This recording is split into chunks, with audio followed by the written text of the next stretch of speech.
get this interview for like a year, people. A year. Courtney knows this man right here has lived my entire dream. If there's anybody that I ever wanted to be in my life, it is him. Ladies and gentlemen, we've got Mr. Charlie Batch in the house.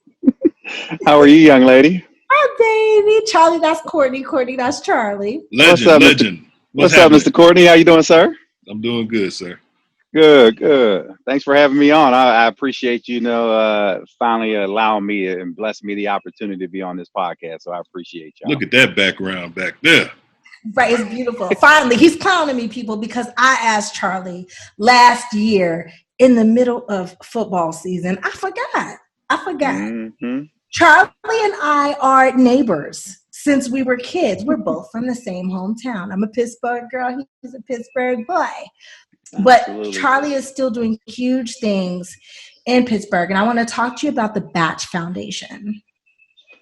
Yes, we're exciting. It's exciting because we have an opportunity now. We're celebrating now our 21st year in existence. And it's something that really started many moons ago because I lost my sister to senseless gang violence in my hometown. And it was something, I was still in college. I was at Eastern Michigan University.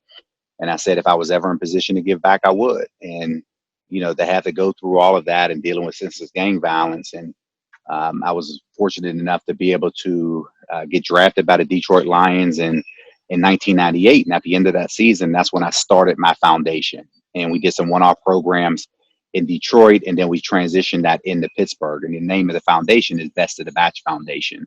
And we are an educational foundation. We focus mainly on our reading computer literacy programs along with our STEAM programs.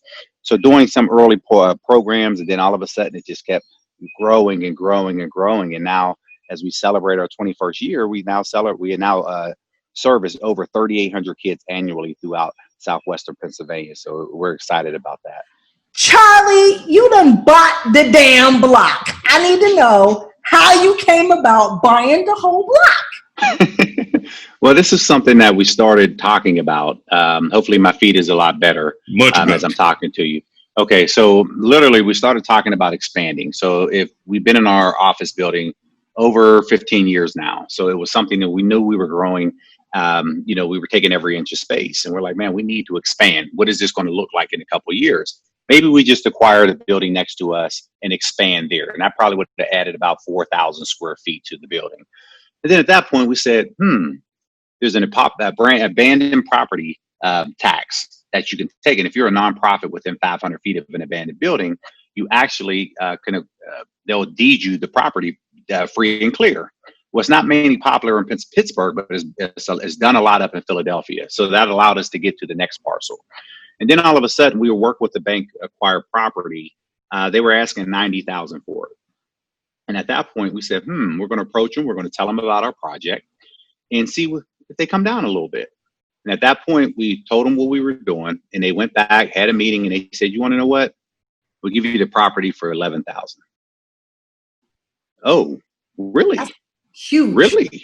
So we're like, man, this is possible right now. I'm thinking they're going to come back with some astronomical number at that point. So they ended up coming back, and all of a sudden it was just like, now we have everything under our control. We have site control. It allows us to now go to the borough, go to the county, let them know what we're looking to do. And then from there, everything now that we have been able to add is 33,000 square feet to our existing building. So this will help expand our STEAM programs, and in addition to our reading computer literacy programs. And a lot of people here talk about STEM, but we always say STEAM just because we want to add the arts element to it. So now this gets your young ladies, they get excited about this. And going and putting it all together, it's about a year or so, just development plans and whatnot. And then all of a sudden, whenever we did the groundbreaking process, it was like, whoa, this is for real. Like, this is ready to happen. And then, of course, we started, all the groundbreaking happened, then we ran into COVID. We had to shut down for 52 days. We just started back up here in the middle of May. And to see them now laying the concrete, you're talking about the poles that are cemented into the concrete, the foundation. They actually had to pin our building. I'm like, what is pinning a building? And they're like, we have to pin it just in case it doesn't fall over with the addition that you have added on. So to watch that all happening, and a lot of the kids in our community, they don't see homes being built from the ground up. So this is all new to them. So we've asked all the contractors and whatnot who's on site. We said, you want to know what? If you have kids, stop by because they're interested. Please stop and explain what you're doing to these guys. So now maybe it now, gets them thinking about, man, I could be a contractor. Maybe I could be a laborer, whatever that looks like for them. But it's always cool to see people just watching and observing as this building is being built. And when you talk about half the block, and I know I sent you over pictures, Cherie, about what this is going to look like, man, you're talking about all activity space and then a gymnasium on the other side, man. So this is going to be a great addition to the community. We're allowed to show that on this show, right?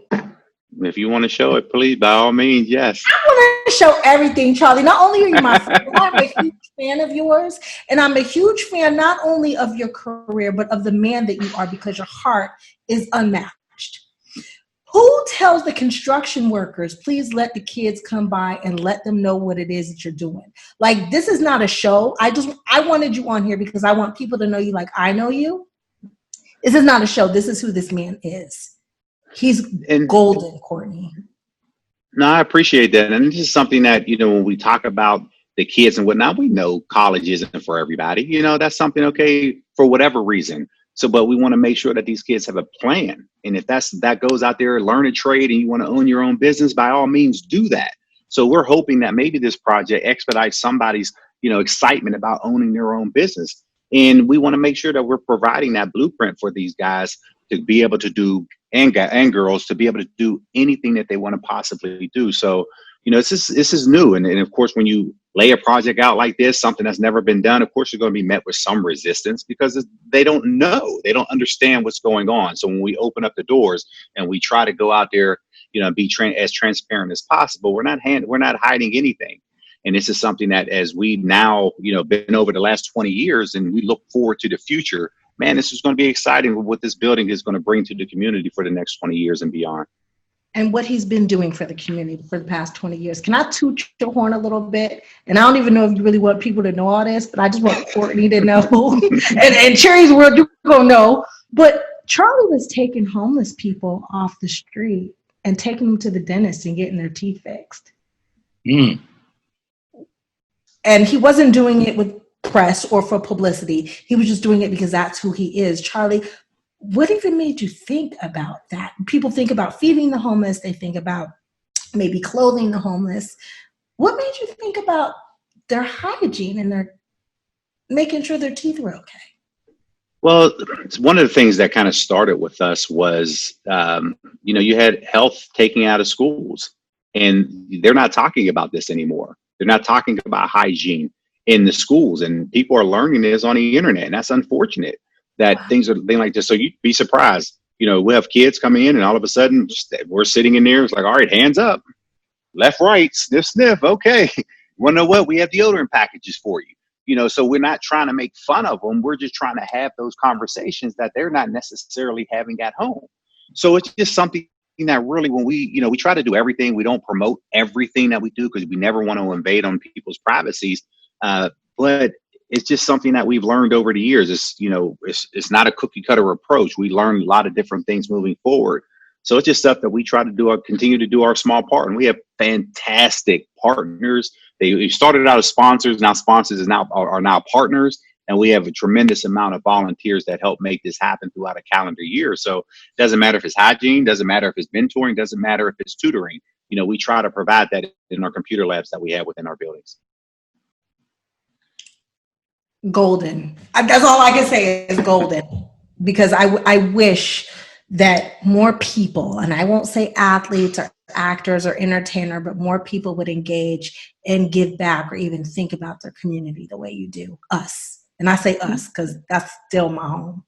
Yeah, and I've been fortunate because, a lot of people went throughout their career, chances are of you starting and finishing your career in the NFL is slim to none. Then you talk about the average career is only 3 years. I only know 2 cities. That's Pittsburgh and Detroit. Born and raised in Pittsburgh, went to Eastern Michigan, played my first 4 years in Detroit, and then came back home to Pittsburgh and played with the Steelers for 11 years. We went to 3 Super Bowls. We won 2. So when I'm talking about being home, I'm not like 2 hours away from home. I'm 10 minutes away from mom's house home. So it's always good and bad. When I'm home, the good part was I was home. The bad part was everybody wanted tickets, and you just couldn't accommodate that because you're so close to being home.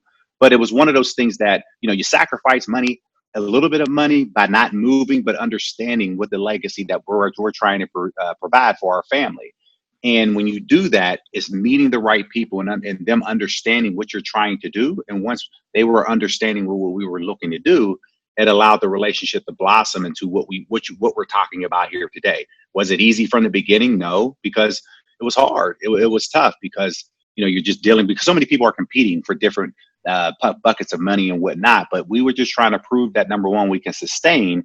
And once we were able to sustain, then we went out there and built those partners so we can show that we are here and we plan to be here for a long time. How does it feel to play in college in Michigan and then get drafted? You know what I mean? Like and then be from Pittsburgh and then be able to play. Like that normally don't happen. Like, LeBron James is like one of the few people I know that played in his city and got drafted by his, you know what I mean? So like, how does that feel, man? I think for me, it was a little different. I was a young pup. I didn't know any better. I'm in college, and then all of a sudden, 45 minutes, I move up the road to play for Detroit.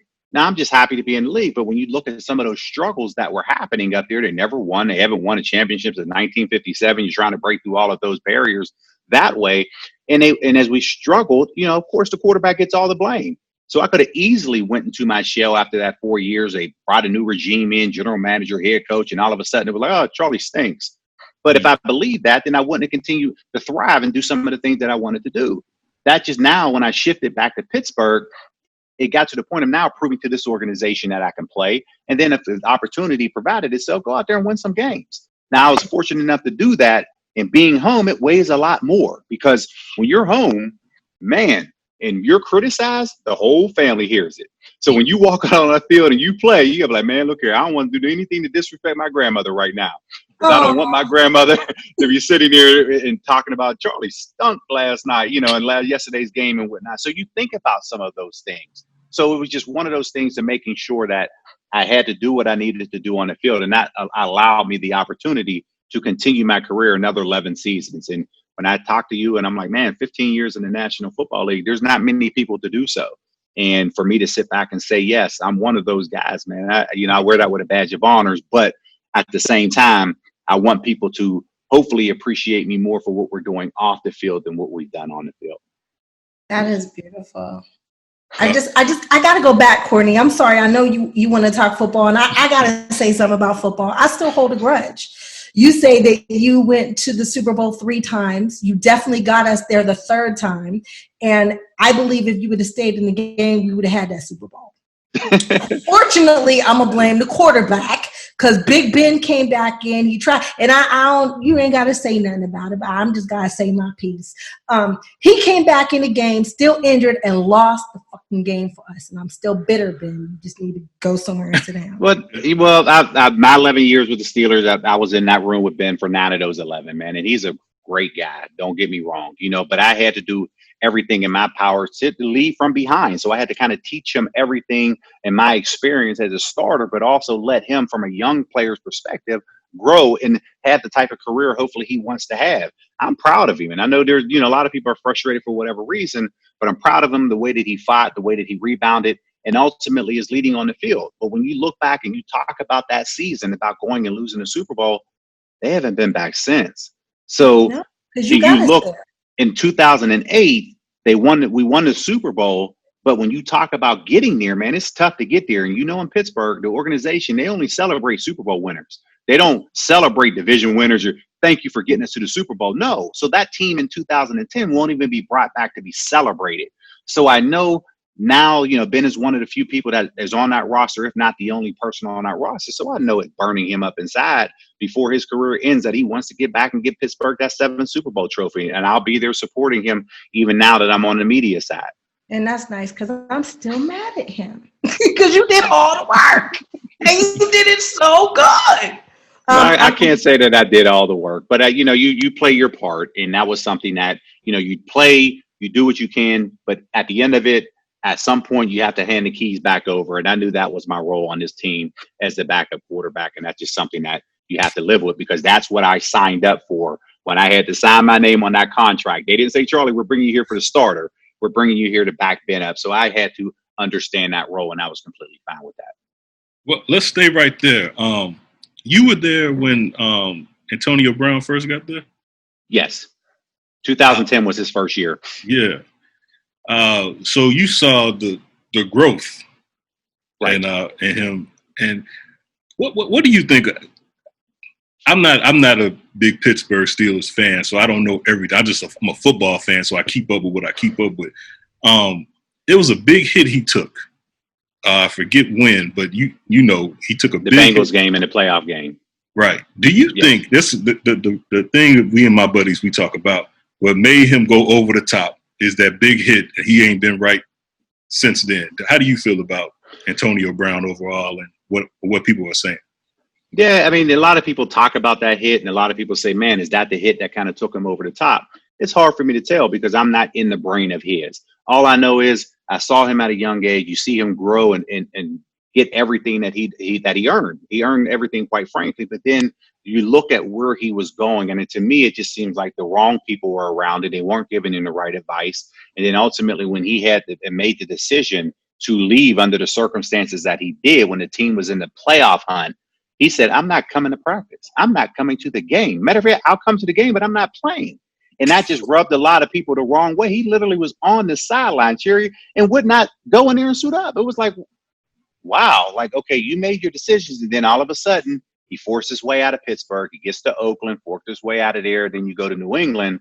And one thing about this league, the league will humble you at some point because, you start putting your ego ahead of the team, they'll start to bring you down a little bit. And unfortunately for Antonio, he's not in the league. I want him to be in the league. He's like a brother to me because he used to come over to my house the first 4 years of the league. He would come over, grab something to eat. He would get a massage, and he was just one of the guys. And he still was one of the guys. So I still consider him a brother. It's just unfortunate that he should still be in the league. But for me, I don't think that he will be in the league. And the only reason why is because teams will say, yeah, you were making X amount of dollars when you left this game, close to $20 million a year. They're not going to give him that right now. And somebody's going to say, if you feel like we'll give you a chance, but you have to prove it in this particular deal. And I don't think he'll take a prove it deal. And that's just something for me. I'm like, if he doesn't take that type of deal, I don't think we see Antonio into the NFL anymore. And it's just unfortunate. I just hope maybe he, will get that chance, but he should be because he's a heck of a player. Yeah, and he's probably one of the best receivers of all time. But those kind of decisions, like you just said, he left Pittsburgh, went to Oakland, and if he would have just waited and played week one, he would have had his full contract guaranteed, and he forced his way out. I'm just thinking, like, all those erratic decisions, I'm thinking it might be something to that concussion stuff, man. I don't know if anybody's even looking into that. Yeah, it can be. And I think when you look back, and like you mentioned, he was only hours away from having a guaranteed $31 million over the next 2 seasons. But yet he didn't go through with it. And then you have your agent, and that's somebody, how that is. That's a business partner. I mean, they're not truly friends. Once you stop making money for them, you stop having a relationship with those guys. And you see that's what's happening right now. His agent dropped him. We won't say the name of the agent on the show, but his agent dropped him. So that lets me know that he feels confident that there's no team that's going to pay him top dollar, and he's willing to let another agent deal with the headache at that point. But yet that agent he was right there. He could have easily did something about that to help rectify the situation, and he didn't. It's unfortunate. And man, and everything you've seen over the last year, man, is documented. I don't need to sit back and talk negatively about another brother, but it's just at some point, this game will pass us all. At some point, we'll be former a lot longer than active. And at some point, you have to sit back and say, man, where are my relationships at? And all of his relationships were in Pittsburgh. He's going to have to swallow that pride and say, you want to know what, guys? I messed up. I'm trying to come back. And I want to be part of that organization, because he would have held every single receiving record in Steelers history. But because that didn't happen, and because they did not win a Super Bowl when he was on this team, there's no reason to sell it. There's no reason to bring that team back, or any players from that generation that you look back from that 5 or 6 year span, because again, like I mentioned, they don't celebrate division winners in Pittsburgh. So they won't bring him back, unfortunately. And that's just, until he is into the Pittsburgh Steelers Hall of Honor, that's when he will be back here celebrated, and they will appreciate everything at that moment. But at some point, he has some healing to do. Stay right there. What do you think about Drew Brees? Now, Drew will play. I mean, there's no doubt about that. I mean, the money's letting you know he will play. Okay. It's just a matter of, hey, can he now, heal the relationships that, that he had, not only among the fans, but his teammates. Those relationships he broke, and he now has to rebuild that trust. And it's going to be unfortunate because he made a statement, he spoke on video, and then Trump put him into his political views. And now you're opening back up the story again because he's looking at it from a political standpoint. And if you're Drew, you're just like, really, I'm trying to fix the situation. And here you have the president. What did Trump do? I missed that part. And Trump just basically said Drew should not have apologized. People should stand for the flag. And you're like, wow, over the last 24 hours, Drew gave the statement. Drew gave his video on over the internet. And then all of a sudden, Trump brings this out. I think, fortunately, we'll be talking about this particular situation because now Trump uses the political aspect, and now all of these major stations will now pick this back up and take away from the messaging about the kneeling, while we're kneeling, and it's all about the military and the flag, something that they've done a terrible job at dividing everyone over the last 3 years.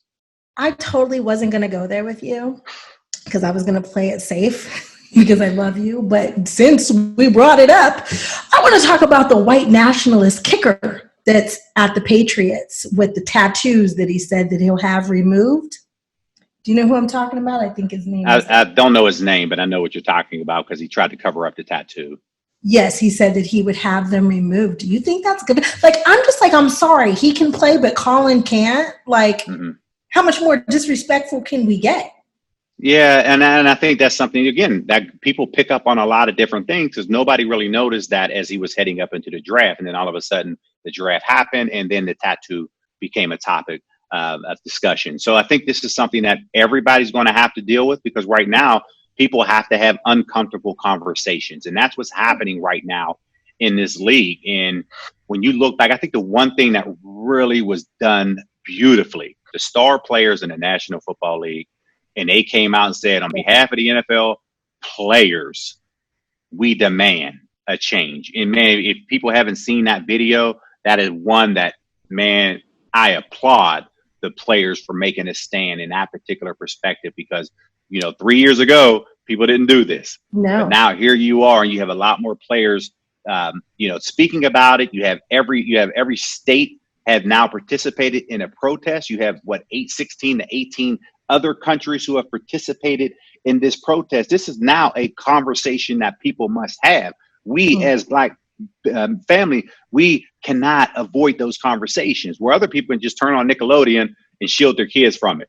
Right. And deal with it and watch that all day. We can't. We have to have that conversation. And those are the things right now that we're forcing it, that we're trying to change the narrative. Just because if you watch that video and you don't have a conscience and you don't think something's wrong with that video, something's wrong with you. Yeah, absolutely. I watched the football players, and I'm one of those who was like, I'm done with the NFL. If they're not supporting Black men, they're not supporting me. I'm not supporting them. I watched that video with all those Black players and cried. Mm-hmm. And that was beautifully done. And hats off to those guys who did that. And hopefully the NFL has a response. Up until this point, the NFL has not responded to that. So it's going to be interesting top of the week to see how they respond next week. How do we get them to respond? I think that comes from the owners. And I think that's, you have to start there and, they're going to have to talk about this. I know teams individually have put videos out, but there's going to have to be some type of statement that's put out on their behalf, something that hasn't been done up until this point. What do you think about the white quarterback, someone like Aaron Rodgers, who right when Drew Brees made his stance, Aaron Rodgers came in with the counter. And, we need those kind of voices because, they're able to go places where other Black NFL players can't go. You know what I mean? So what do you think about somebody like Aaron Rodgers, I don't know if you saw his statement this week, how he just, how you feel about that? Yeah, I mean, it's great to be able to have the players do that because they're removing themselves personally from the issues. They're like, wait a minute, I want to better understand what these issues are. So he's open to these particular conversations. I think you have the majority of the league that is open to have these conversations, because if you don't, and you have to go back into that locker room and you have yet to have that conversation, that means it's a distraction, because now it takes away from the team goal and what you're looking to accomplish on the field. So as long as each guy is willing to open up and listen before making a comment, and something that was as demanding as what Drew did, and then have to backtrack off of it, man, it's just something that, you hate to see. But I applaud Aaron for being able to say, you want to know what, I agree. I have to, I want to sit back and listen. And that goes back with Carson Wentz. I think Carson Wentz did that in Philadelphia. You have quite a few other quarterbacks who have done that. So that lets you know that obviously the message is working. Tomlin. How do you feel about Coach Mike Tomlin? Man, that's my guy. I mean, Mike Tomlin is what you see is what you get, man. He's even better, when you get a chance to be around him personally. And this is something that, when he walks into a room and he wants to share his message, he's clear, he's concise. And then when you walk away from it, you understand what he wants. And to see him at a young age, he was only 3 years older than I was when I was in the locker room. I'm like, wow. Yeah, he's 35. I'm 32. Like, this is crazy. He's like, he's Coach Tomlin when we're in the building, but when we leave here, what's up, Mike? Calling your coach outside. And that's kind of our relationship that we had. But we were a veteran team when he was brought in here. So a lot of veteran guys were just as old as I was when we were on this team.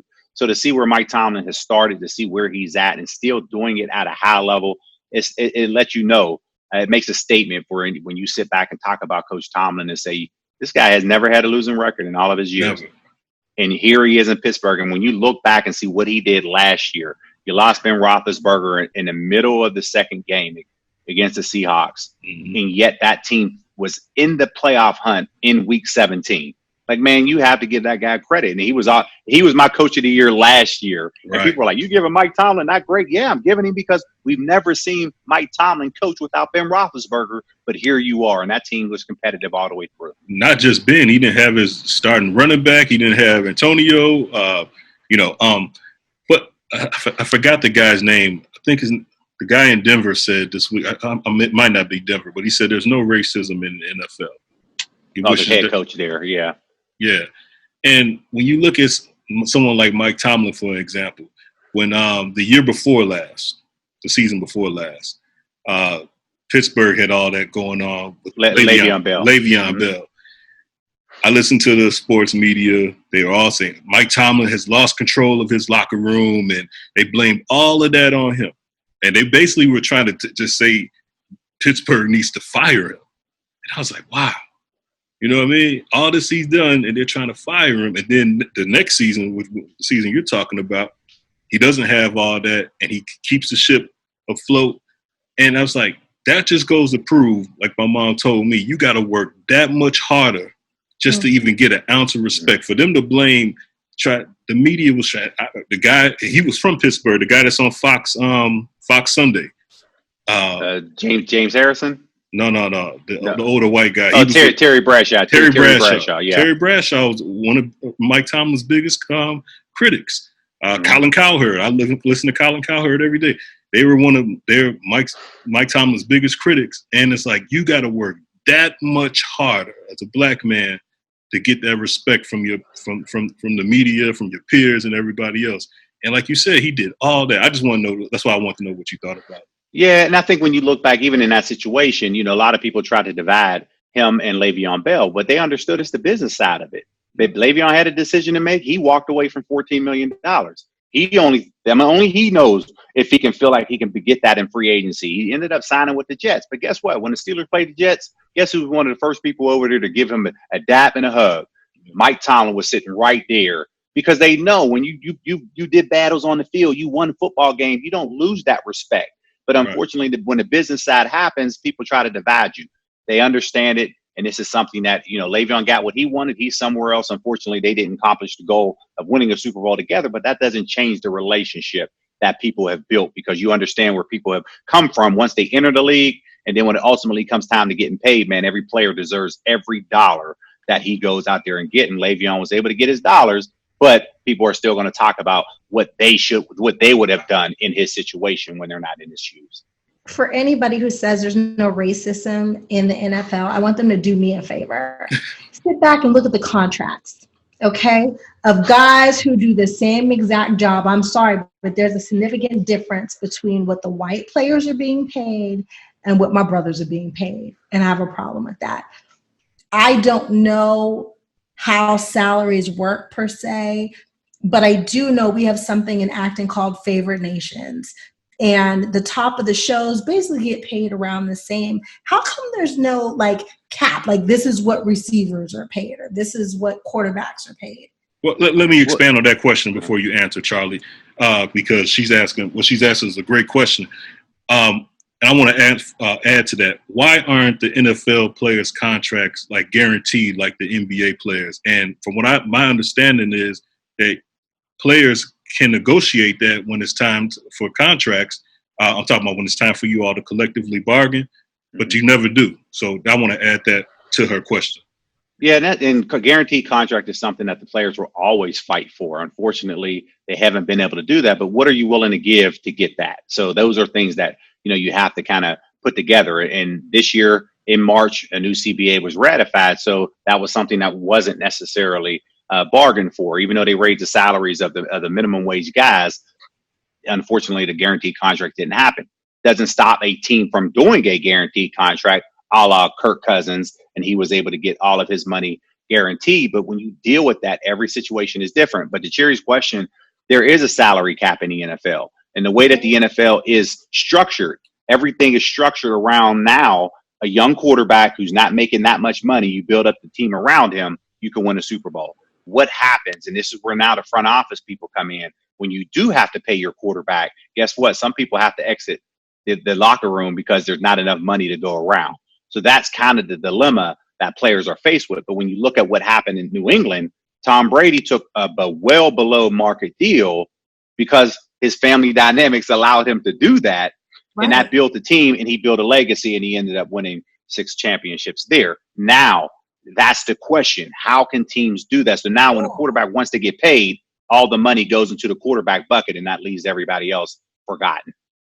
That sucks. I don't want to just talk about football. Can you tell me the mental health? Because I have some friends who played ball, and all of them are not well. Those hits in the heads definitely do something, but like the mental health after football, you've been able to sustain and you're fine. But is there anything that we could do to help the guys who aren't? Well, there are a lot of things that happen. The NFL has their particular programs. The NFLPA has their programs, and there's one in particular program that I'll talk about, which is called the Trust, and it's powered by the NFLPA.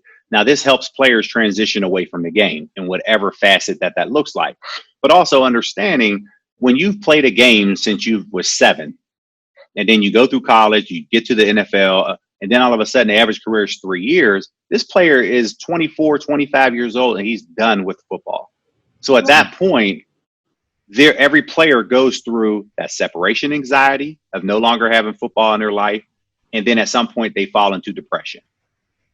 When you get to that point, now, how can you help that player expedite getting out of that hole from a mental standpoint and move on with the rest of his life?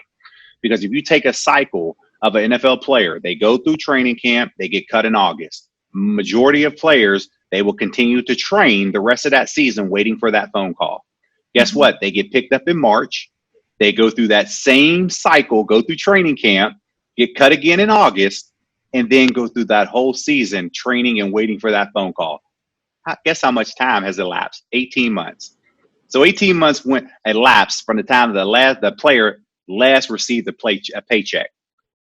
So maybe his funds are dwindled a little bit in his account, but yet he's now suffering through that depression stage. So here we come in from a trust standpoint and try to reach these guys where they are. And again, what are you looking to do? Maybe finishing your degree, maybe advancing your degree, whatever that looks like, maybe just getting a physical. People forget about just getting a regular annual physical, because guess what? When you report in March, you have mini camp. The team gives you a physical in April. and that's it. So it's second nature for guys. And all of a sudden you're like, damn, did I get an annual physical this year? No, I didn't. So these are these learning things, and people always say, football player. No, they're human beings too. They fall into that depression stage, and we just have to find these guys where they are. And again, over 6,000 players have now activated their trust benefit because it's a free benefit for these players. But again, there's 16,000 former players that are still out there that maybe haven't activated their free benefit that they have that's available for them through the NFLPA. So we have to find those guys, and anyone who's listening to this, they actually can go to playerstrust.com and they can go activate their free benefit, and they can now utilize the benefits that are there for them. So if a player's listening to it, please, if you know somebody that's out there and they may need help, we're not trying to embarrass anybody. We're just trying from brother to brother to make sure that they activate their benefit that they've earned. Beautiful. You see why I love this man? Like, I for real love this man. Charlie, how many children will you guys be serving when the Batch Foundation opens up? We currently serve right now 3,800. This number will push us close to 4,400 kids annually.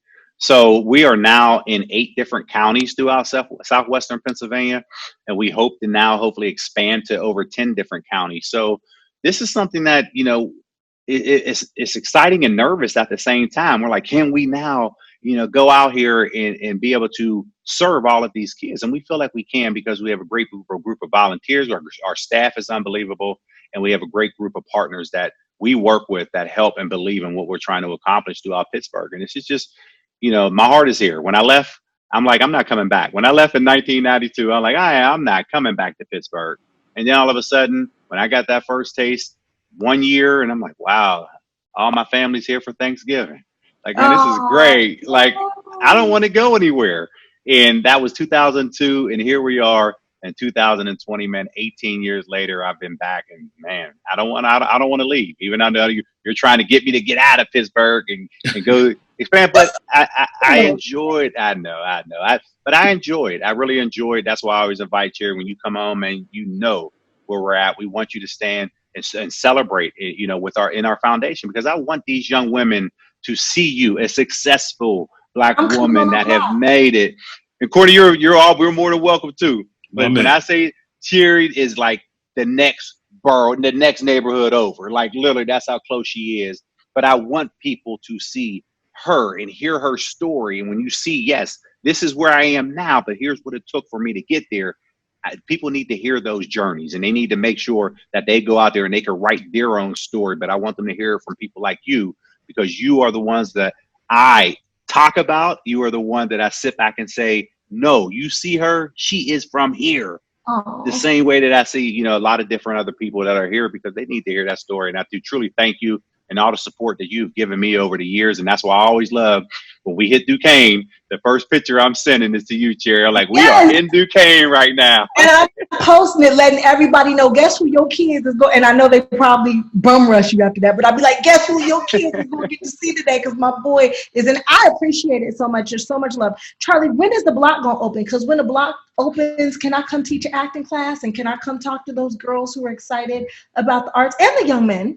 Absolutely. And right now we were on schedule for spring of March of 21. But right now, the way that everything is going, we feel comfortable that June, the end of June, beginning of July in 2021, that our center will be open. It will be running, and we will do it way big. And the minute that we know the date, I will put it on your calendar, because I'm going to get your butt back to Pittsburgh, and you will be here celebrating and be prepared to speak, because I'm putting you in front of the mic. I'm going to come talk to the kids, and I want to teach some classes. Absolutely. I want to tell the kids everything that I know.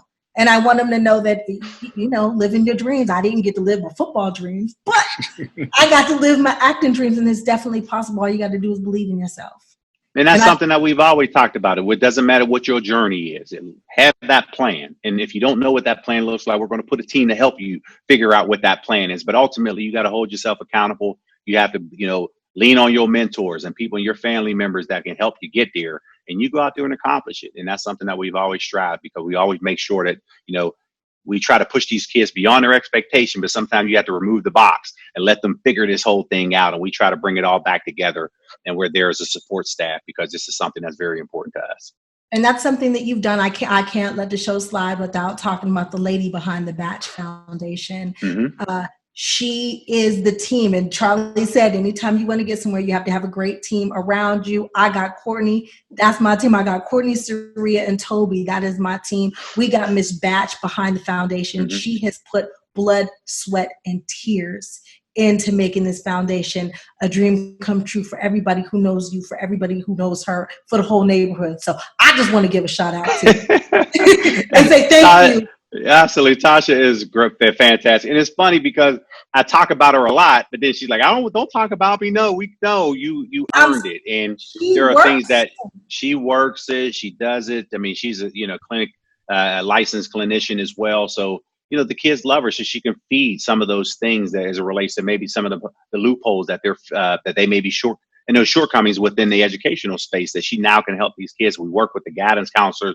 We work with everyone within the district to make sure that we can help put a plan together for the kids and for the family. So she does a phenomenal job. Again, Tasha is, without her, this thing wouldn't be anywhere near the levels that they are now. And that's something that I truly appreciate because she believed in it a lot. She believed in it a lot longer than what some people did. And to sit back and say, here's the vision. And she went out there and made it happen, man. I appreciate kudos to her. Because that is like, I could never do that for nobody else. So you give up a lot of your life making dreams come true. And she makes dreams come through for children throughout, not just you, not just me, but for children throughout Pittsburgh. So I just couldn't let the whole interview go by without saying thank you. I don't know. Absolutely. I never met you. You won't peek your head around the camera ever, but thank you. And thank you to all of the volunteers who even came out through COVID to help these children. Right. Absolutely. And anybody who wants to follow what we do throughout a calendar year, they can go to batchfoundation.org and you'll be able to see all of the programs that we run throughout the year. And this is something we try, like I said, we try to be as transparent as possible across the board. And we just want to do our small part. And hopefully we're doing that. How can people volunteer? How can kids get involved with everything you have going on? Yeah, people can go to batchfoundation.org. They actually can go and tab through the programs and they have to let us know what they're interested in. And once they do that, they fill out the contact information. That email comes directly to me. And then from there, we'll reach out to the families and try to put everything in order to make sure that we're providing the services needed for kids. And is that not only for the kids, but if people want to volunteer themselves, they actually can go through, they select a program that they want to volunteer. And again, that email will come directly to me. And that's batchfoundation.org. Beautiful. And he really be answering your emails too. I'm sorry. Go ahead, Courtney. No, I just want to give both of you breaking news. NFL commissioner just says the NFL was wrong for not listening to players on race issues or players' concerns. And he also just said Black Lives Matter. So I don't know how well that's going to play with some of the other owners in the NFL. But Roger Goodell, think that might cost Roger Goodell his job? Or I don't know if it'll cost him his job. I just think that now you're starting to see admittance as it relates to the Colin Kaepernick situation, something that they avoided the conversation. So here we are, a guy, that lost his career, that gave something up personally, with his job. And now when you see this movement under unfortunate situations, something that he warned everybody about, to all see it coming to light, you cannot avoid it anymore. And that goes back to that point of having those uncomfortable conversations that have to happen now. And right now you're seeing it when you're seeing everything that you're seeing on TV, because Black Lives Matter, this rally and this protest is now front and center and is on every television screen. I got one more question to ask you too, football wise.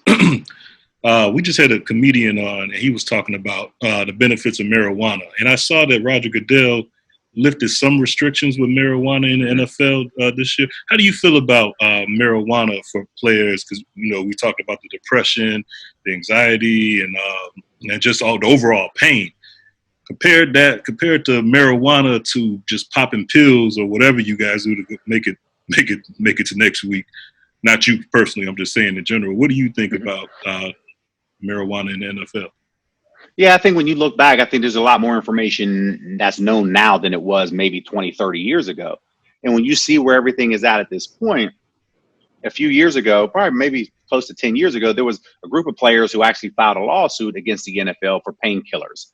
And they were taking so many that it was damaging their kidneys, damaging their livers. So that was a conversation that people were like, wait a minute, what can we do afterward? Because when we leave this game, man, you're hurting. I'm dealing with arthritis left and right. And I'm sitting back saying, man, if I take leaves like I'm taking them right now, man, I may not have a liver or a kidney. Right. So it made me started to think about the medical marijuana piece. I didn't do it when I was playing because I was always afraid to get suspended. I'm like, I ain't about to lose no money off of this because I don't know too much. So, but now, you know, I have my medical card. I'm now exploring, understanding what each strain is doing. And I know other players are doing that as well. So when you see the ease of restrictions that are happening in the last collective bargaining agreement, just as late as March, that you see it now for players, they're now accepting that. My personal belief is they'll allow it to happen whenever they figure out a way to tax it and they figure out a way to where to send the players to go get it to make sure that they're monetizing off of this. So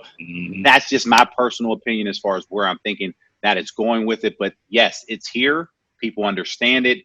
And it's just a matter of figuring out what's right for you. And it's a lot safer than what you're seeing out here in these other drugs. Oh, so scary. What else do you want us to know about the foundation? What else do you want us to know about you before we let you go? I didn't kept you hostage. I promise I wouldn't keep you on here all night. Well, it's all good. It's all good. No, really, I'm just excited about the foundation, and you'll be able to share the pictures with everyone that as far as everything that we're doing right now. And I think it's just, you know, we're excited about it here. Hopefully we get back at this new normal. Of course, Allegheny County here, they open up in a green phase. So everybody's excited to get out of the house and they want to go do something. So, you know, I'm trying to figure out what restaurant I'm going to go to because I'm like, I just want to get out the house. But outside of that, and foundation-wise, we're great. Home is great. Now it's just a matter of, you know, just trying to figure out getting out of this phase and moving and figure out what the heck the next 30, 60, 90 days looks like because I'm ready to start talking some football. I want the season to happen. Obviously, we have to be cautious when we make sure everybody is healthy. I'm ready to start talking about it because I'm doing media. I do media I do TV and radio with the Steelers. So I just want to be around some football and talk about it. Okay, so I'm sorry. I was just going to say, what is the correct thing for me to say? Is Charlie an analyst? Is Charlie a commentator? Because I know there's a two. I've been corrected before. Well, I do both. I really do both because during the preseason, I'm actually a color commentator for the Steelers preseason games. So I do that role. So that's my August role for the preseason. And then from there, once we get to the regular season, of course, National comes in and takes over. So I do a pregame TV show and before the game. And then after the game, I jump on postgame radio and talk 2 hours of football afterward. Now, I like it, but I don't love it. The only reason why I don't love it is because the Steelers play 5 night games a year. And when those games end, it's midnight here. I don't end until 2:30 in the morning. It's a 30-minute ride from the studio back home. I'm looking at the clock at 3 o'clock. I'm like, okay, do I take an Ambien now? Do I not take one? Before you know it, it's 4 o'clock. And I'm thinking that I'm okay. But my dogs are right there at 7 in the morning saying, I don't care what time you came in this morning.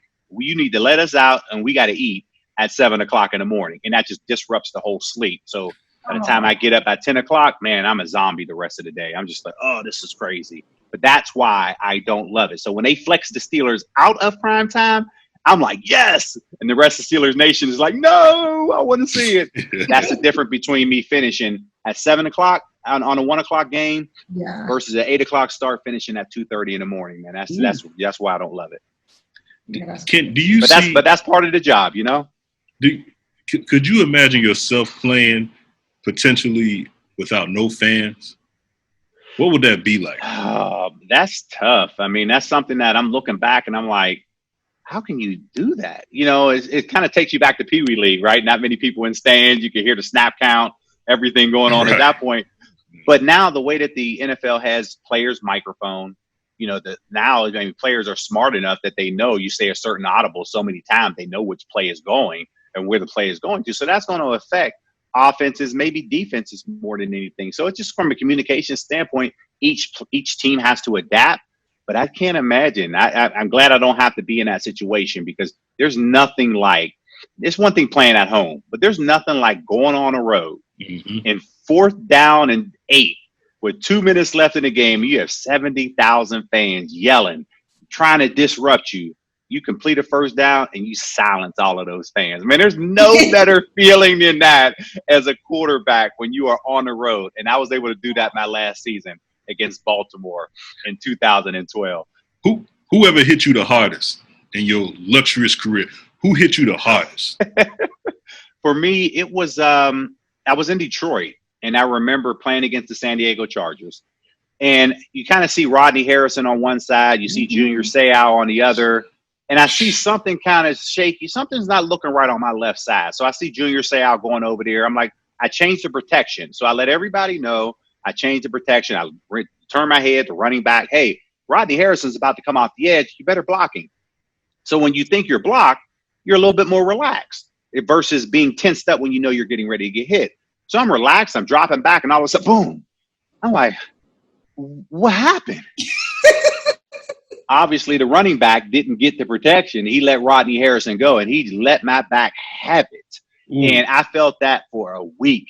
I could not get over that. And to this day, my back still hurts because of that hit. Oh, so when I see Rodney, I tell him, I say, man, you hit me so hard. He was like, you're like, nothing personal, brother. Maybe it was, so he's kind of damn. So we kind of laugh about it, but man, that play happened in 1999. That's just 21 years ago that play happened, and I'm still feeling it in my back. And trust me, when this weather changes in Pittsburgh, and I'm laying in the bed, and all of a sudden I'm like, why is my back hurting? I'm like, it's 15 degrees outside. It's cold. That's why my body lets me know when it's cold, and that arthritis just kicks in. That's called getting old, Charlie. That's old. True. That's true. You're right. Maybe I think sometimes you age in dog years when you play football. So that's just my mentality. But unfortunately, man, you sit back. We're all facing with a situation that, hey, do you want to play or don't want to play, man? And I wouldn't change it for the world. I played this game since I was 7 years old, and I always laugh with my mom. I said I did it for 31 years, and I joke with her because I'm like, you remember when I brought that football form home and you didn't want me to play, and I was so little? And she's like, I just want you. Her whole goal, my mom's whole goal was just, I want you to go out there and get hit so hard that you come back and say, baby, I never want to play again, Mom. And it actually backfired on her.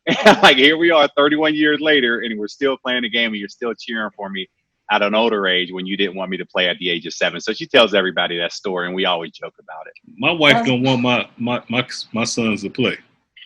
She won't. Yeah, and everybody's different. I was a small 7-year-old kid. I wasn't that big dude, and I never wanted to hit anybody. That's how I knew I wasn't playing defense. I'm going on the offensive side. So at that point, so that was just my story. And of course, the game has changed. The game is a lot safer. Of course, to continue to protect and do those type of things. But again, the moms are the ones who ultimately make the decision in the household. So that's why you're seeing some of the messaging with the NFL targeting moms and women to let them know, hey, we want your baby to play ball, because they know they're the ones ultimately that are going to make that decision, regardless of whether the fathers feel like their child should be doing. Well, it's something like 60% of all football fans are women. And a lot of those men who make it to the league are from single parent households. So I just got to give it up to my ladies right now, because they always say the NFL and football is about men. No, baby. We are your biggest we are your biggest fans. And they are the biggest fans. Stay right there. Do you think that you'll ever see, I know they were talking about, like, it's kind of hard to have a female head coach just because of the locker room. But what about a woman offensive coordinator or defensive coordinator or something like that? Because they're typically up in the box and everything, and it's really just all about decision making and what you see versus. So I can see that. What about you? Absolutely, I can. And before I answer that question, but to Cherie's point is the fact that the number one fan base for women is Steelers. So they know that there's a large female population that way. So there's a lot of marketing that's earmarked toward the women, especially in the Steelers organization. But back to your point as it relates to women coaching in the NFL. Just a couple years ago, there was a young lady by the name of Jen Welters, who actually was the first female coach in the National Football League when she was with the Arizona Cardinals, she was named an assistant for them under head coach Bruce Arians, who ultimately was here in Pittsburgh as well as an offensive coordinator. So he's opening up those doors, and it's fantastic that Bruce Arians is doing that, because he ended up trying to bring her to Tampa, wanted to kind of hopefully, work up the ranks and those type of things, but it's difficult. But the one thing that I can credit Bruce Arians on is the fact that he is giving women and minorities opportunities. When you look back, and we already talked about the number of black head coaches in the National Football League, Bruce Arians is the only head coach in the National Football League right now that has 2 black coordinators. And one of them is Byron Leftwich that played here at quarterback here with me in Pittsburgh. So he's calling the plays, and he led a quarterback in Jameis Winston to over 5,000 yards passing. Now he's not there, but they replaced him with Tom Brady down there. But I say all of that to say Bruce Arians is giving people chances, and that includes women as well. And that's a big credit to Bruce Arians, because he's like, listen, I coached a long time. My legacy is what I pass on. And he's doing a fantastic job of that. And I want people to pay attention to that down in Tampa this year. Man, I could talk to you all night, man. I don't want to talk your ear off, man. I'm going to let you go, Charlie, but I can't wait for this season to start. I can't wait to watch you continue to do your thing. And I can't wait to watch, I'm going to try to do my right thing so y'all can do my background check. And I'm going to send in my paperwork and stuff so I can volunteer. But I am just going to open that door to the Batch Foundation and walk in. No, it's open for you. And like I said, we're there. I mean, you know where we're at, and we're not hard to find. So when you come back, hopefully you make it a point that you're back more than a week, a couple weeks, because I want these young women to get a chance to learn who you are and spend some time and quality time around you. So I want that. So the opportunity is definitely there. And tell little mama at home I said hello, because she is getting so big. I sure will. And Charlie gave me game. Little mama plays. She does taekwondo. But he told me that in a few years, I need to have her play volleyball. And so I'm going to remember what Charlie said, and she's going to be playing some volleyball. Absolutely. That's her ticket to go ahead and go to college. I want her to go play volleyball. She's getting long. And when you get back, and I just remember being at Eastern Michigan, man, I had two of my closest friends. They played volleyball, and they were on that team, and they were on full ride scholarships. So when the football team went and got their books, they were right in line, and they received their books, and they walked out of there with zero debt in there that they owed to the school. And I always want to pass it on. And it's just great to be able to see these young women succeeding. And I tell you, that young lady from Baylor, man, they had the Final Four in volleyball here in Pittsburgh during the winter. And Baylor was playing Wisconsin. And that young lady was balling. She made me a fan. And that's just something that, you want to continue to go out there and see people, compete, have fun. And it's just great to be able to see people do that. So I say all that to say, little mama in a couple of years, we're going to get her into some personal training with volleyball. Absolutely. And she says she wants to go to Baylor. So it works out perfect. Charlie, she comes up to here. She's 5. She's 5 years old. She is more than half my size at 5. So I might have a 6-footer on our hands. Hey, that's it. That's even better. Trust me. Hey, Charlie, this don't have to be for the show, man. But can you? I want to be able to throw a spiral, man. I can't throw a spiral for shit, man. I can't throw one, man. It's the way you have your fingers placement and what you do when you release the ball. Come on. A lot of it's like I always give this analogy. It's like basketball, right? You shoot. If your form kind of stays here, you're like, oh, you're probably going to miss. But when you follow through, chances are it's going to make. It's no different throwing that football. When you're throwing a spiral, you don't want to stop here. If you're right-handed, follow through and act like you want to touch your left knee. Follow through, touch your left knee, because that's going to give you the spiral. If you're left-handed, touch your right knee. And that's something that's really going to get you to a point. And you can over-exaggerate it a little bit, but once it becomes natural, that's kind of that natural reaction that you're going to have when you throw that football. See, now I got to watch him do it, because if you throw the football at the ground, if you let go late, I'm laughing. And that's it. But think about, he might, I'm not sure exactly where you're located at, Courtney. I'm in Chicago. So, that weather changes, right? It's no different than Pittsburgh. That wind starts blowing. So you need to get a tight spiral to be able to cut that ball through the wind and be able to make it and place it with accuracy. So that's one of those things for sure. You want to make sure that you over-exaggerate it, that you can make sure you get to your left knee. If you over-exaggerate it, that tight spiral will come. And make sure you keep practicing, because we'll play a little catch. I want to make sure your form is right. All right. I'll make sure Courtney come home with me, because I want to play ball with the boys.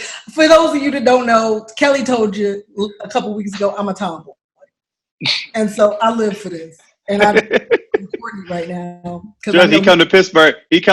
There's a field right across the way from the foundation. Those kids will let you know. They're open. If you don't get it to them and put it on with money, put it on the money, they're going to talk about you. Come on, man, I was open. What are you doing? The kids. They're going to be talking about me then. Yeah, they don't have a filter. trust me, I was playing with one kid and he was kind of running and I didn't get the ball there. He walked back. He said, man, and he was only 8 years old and he meant this. He said, man, you the worst quarterback I've ever played with in my life. I'm looking at him. Disregard 15 years of the NFL. It didn't matter. Yeah, man, you the worst quarterback I've ever played with in my life. Oh, my bad. I've been done in the grass. Or something because I'd have been in the grass crying. But of course, I felt some type way. I should just drill this ball at him.